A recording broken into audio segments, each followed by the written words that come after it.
Baiklah, podcast kali ini kita akan membahas True Beauty atau TSOA episode 207. Di sini kita diperlihatkan di episode sebelumnya, yaitu Bu Eun Kyung yang mencoba membujuk Ju Kyung. Karena peran model iklan kali ini Ju Kyung harus muncul tanpa make up atau riasan, jadi sepertinya Ju Kyung sempat menolak tawaran dari Bu Eun Kyung dan dia ragu gitu loh, ngelihat ternyata kalau tanpa make up kayaknya nggak bisa deh, karena dia kayaknya masih punya trauma gitu. Namun di sini Bu Eun Kyung terus mencoba membujuknya agar Ju Kyung mau menerima tawaran tersebut. Di sini Ju Kyung bertanya, tanpa make up, jika aku pergi ke lokasi syuting tanpa make up. Lalu di sini kita diperlihatkan bayangan Ju Kyung tentang reaksi penonton ketika melihat wajahnya yang asli. Itu Barbie Jo. Kau terlihat jelek. Kau menipu mereka dengan make up. Apa kau berpura-pura menjadi Dewi sampai sekarang dan berpura-pura menjadi selebritis? Benar juga. Itu bukan hidupmu. Aku senang kau bermain-main. Jangan pernah perlihatkan make upmu lagi. Nampak ekspresi dari Ju Kyung yang shock ketika membayangkan hal tersebut. Di situ Ju Kyung berkata, aku pede. Aku sangat berterima kasih atas tawaranmu untuk iklan, tapi kurasa masih sulit karena model iklannya terlalu berat. Bu Eun Kyung pun kaget dong. Apa? Tiba-tiba dia mencoba meraih tangan Ju Kyung dan berkata, jangan-jangan ini bukan karena make up kan? Nona Barbie Jo, pikirkanlah baik-baik. Orang-orang mungkin tidak terlalu peduli dengan wajah tanpa make up Ju Kyung. Ini adalah hal yang sangat penting dalam hidup Ju Kyung. Ini bisa mengubah hidupmu, tapi kau tidak bisa melewatkannya seperti ini. Jangan terlalu serius, pikirkanlah dengan positif. Di sini Ju Kyung hanya terdiam. Lalu kita beralih ke adegan di rumahnya ketika Ju Kyung sudah melepas riasannya. Ju Kyung berkata dalam hati, apa aku benar-benar berpikir terlalu berlebihan tentang hal kecil seperti yang dikatakan PD? Apa orang-orang tidak tertarik dengan wajahku? Apa aku terlalu sensitif? Aku benar-benar tidak tahu. Oke, jadi di sini terlihat kalau Ju Kyung itu masih bimbang ternyata, karena ketika ditawarkan dengan penawaran yang sangat bagus jadi model iklan loh. Apalagi itu kesempatan langka, tapi ternyata Ju Kyung nggak bisa memenuhi syarat tentang dia harus tidak pakai make up ketika ke lokasi syuting. Lalu kita diperlihatkan notifikasi HP-nya yang berdering.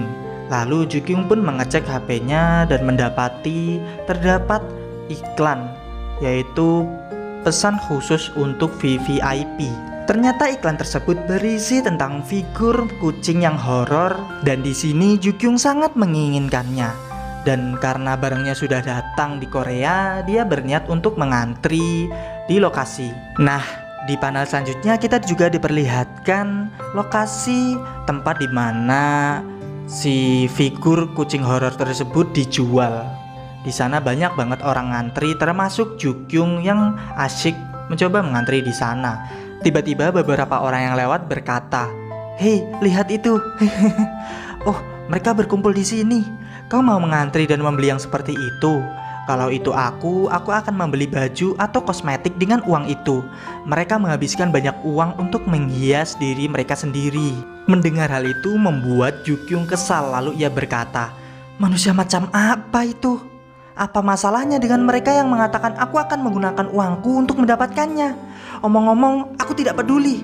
Padahal di situ kan Ju Kyung kesel banget ya dikata-katain. Di situ tiba-tiba ada orang yang nyaut, benar. Lalu Ju Kyung pun menoleh dan orang tersebut menoleh.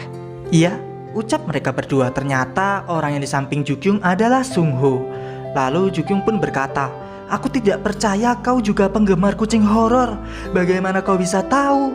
Lalu Sung Ho pun menjawab, Fear Cat adalah inti dari komik horor. Aku mendengar kabar bahwa Fear Cat telah tiba. Aku lari setelah mendengar kabar bahwa Fear Cat telah tiba. Lalu Ju Kyung pun berkata, hah? Aku juga.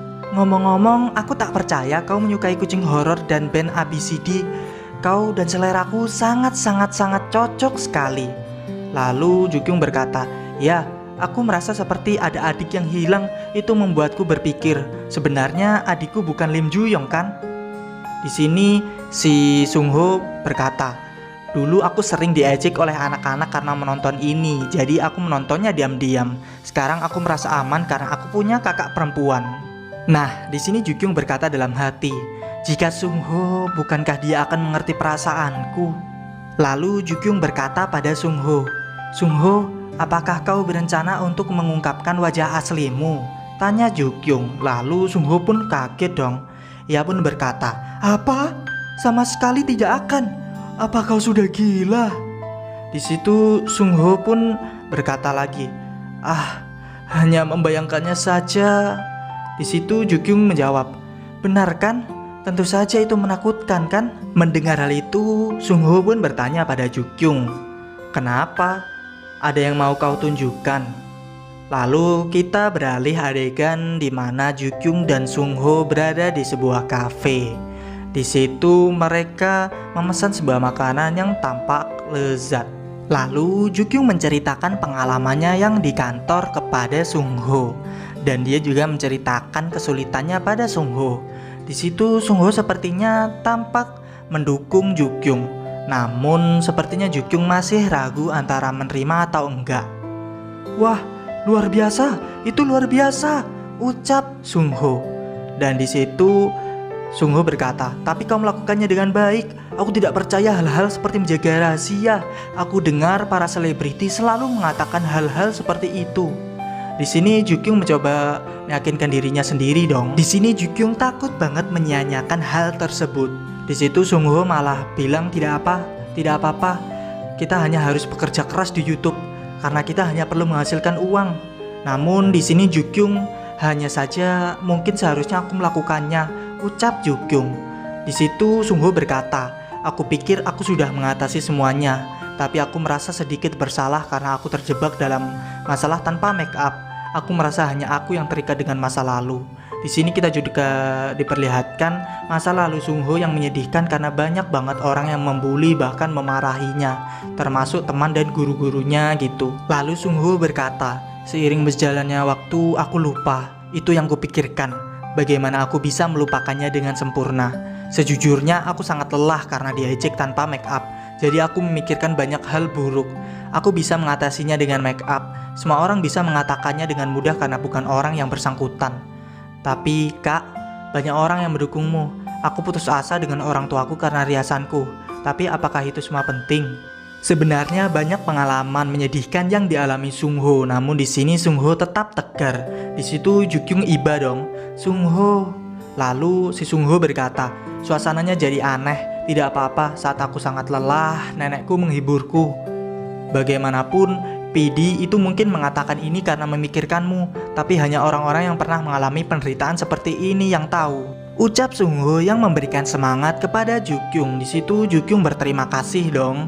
Di sini Sung Ho berkata, bagaimanapun jika kita terikat dengan masa lalu, aku akan berusaha dengan caraku sendiri dan menjadi artis make up top Korea.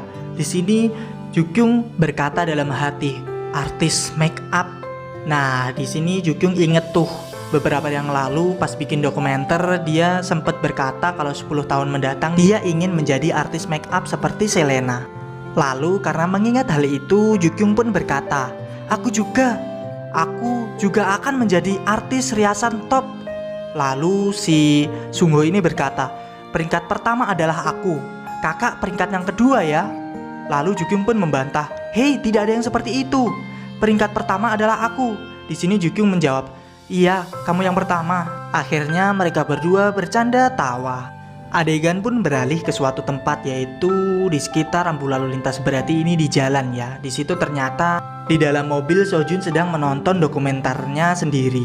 Di situ manajernya bilang dong, Sojun, apa kau dengar aku? Di situ Sojun gak mendengarkan, tiba-tiba ia terkejut, lalu menjawab, oh maafkan aku, apa yang kau bicarakan? Lalu manajernya bilang, kenapa belakangan ini kamu tidak bisa fokus? Bukan sekali atau 2 kali. Di sini Sojun menyadarinya dan bersedih. Lalu ia pun meminta maaf lagi. Sepertinya aku banyak meminta maaf akhir-akhir ini. Di hari berikutnya kita diperlihatkan tempat agensi di mana Sojun bekerja. Di situ ternyata Sojun lagi di dalam ruang meeting. Banyak orang di dalamnya. Mereka berkata, reaksi dari album kali ini jauh lebih baik dari yang diperkirakan. Aku sangat khawatir, tapi aku senang semuanya berjalan lancar.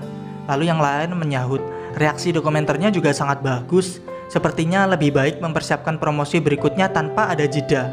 Lalu mereka bertanya, tidak apa-apa kan Sojun? Sojun pun menjawab, iya tidak apa-apa. Tapi aku ingin memproduksi album berikutnya sendiri. Lalu mereka menolak dong. Kamu? Apa yang kau lakukan? Aku belum menentukan arah yang tepat, tapi aku bisa menunjukkan warna vokalku sendiri, jawab Sojun. Vokal? Kau pikir kau bisa bernyanyi dengan baik? Apa warnamu sendiri? Apakah ada hal seperti itu padamu? Ternyata setelah Sojun meminta untuk membuat albumnya sendiri, sepertinya semua orang menolak, gak ada yang mencoba mendukung Sojun. Di situ Sojun bingung dong dan kayaknya nggak yakin dengan apa yang mereka bicarakan. Di situ Sojun mendengarkan kata-kata mereka. Lakukan saja apa yang agensi suruh. Bangun, Sojun. Kau bukan seniman. Di situ Sojun kaget dong, sepertinya penyakit cemasnya mulai kambuh lagi. Di situ terlihat setelah dia diperlihatkan di dalam meeting, ia pun beralih ke lokasi konser. Kayaknya kecemasannya masih belum sembuh ya. Aku kira seperti itu. Di situ banyak banget penonton yang bersorak, Han Sojun, Han Sojun. Di situ MC-nya berkata, selamat atas peringkat satunya, Sojun. Kamu bilang kamu akan menunjukkan warnamu sendiri di film dokumenter baru-baru ini. Apa resolusimu di masa depan? Di situ Sojun menjawab, aku tidak tahu. MC pun menjawab, hah? Jangan terlalu terbebani, kau bisa bicara dengan santai. Lalu Sojun pun tetap menjawab, sungguh, aku tidak tahu. Namun di sini penonton tetap merasa bingung dan penasaran. Namun di sini terlihat mata Sojun yang sudah kabur ketika melihat penonton dan semuanya. Tiba-tiba Sojun pun jatuh pingsan di tengah konser tersebut. Mereka semua panik, bahkan MC-nya panik. Mereka semua berteriak Han Sojun bersambung. Wah, ini serangan panik ya nggak sih? Baiklah, itu aja podcast kali ini. Terima kasih telah menonton video ini. Jangan lupa like, comment, dan subscribe karena aku gak sabar buat ketemu kalian di video selanjutnya. Bye-bye.